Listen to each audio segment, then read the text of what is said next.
Une route qui s'arrête brutalement devant un lac turquoise. Ici, au nord Pakistan, les effets du réchauffement climatique se font cruellement sentir. Sardar était ouvrier, il est devenu conducteur de bateau par la force des choses. La route qui relie le Pakistan à son voisin chinois était au pied d'un glacier. Le glacier a fondu peu à peu, jusqu'à créer un éboulement. Il y a 4 ans, cette montagne est tombée dans la rivière et l'a bloquée. La première année a été très dure.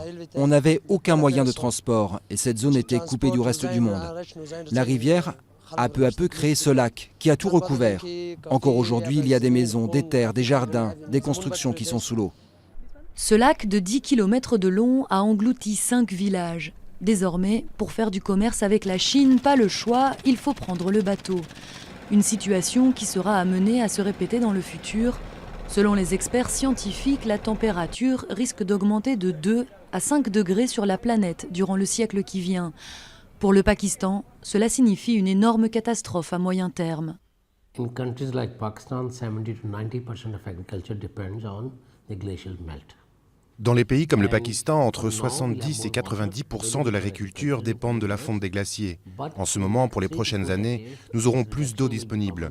Mais les 3 ou 4 prochaines décennies seront un terrible défi. Le flot des rivières sera moindre et cela posera un gros problème de sécurité alimentaire pour le pays.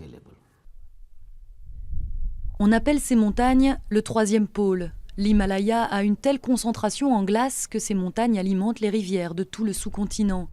Problème, l'agriculture dans les montagnes, elle, est déjà touchée par le phénomène.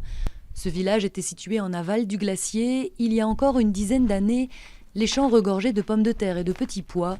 Désormais, c'est la sécheresse.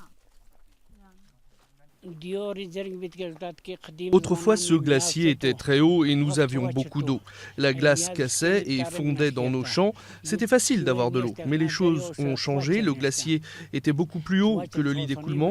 Mais comme le glacier a fondu, il est moins épais et c'est très difficile d'avoir de l'eau pour irriguer. Le glacier est désormais en aval du lit d'écoulement et c'est impossible que l'eau remonte la pente pour reprendre son cours d'avant.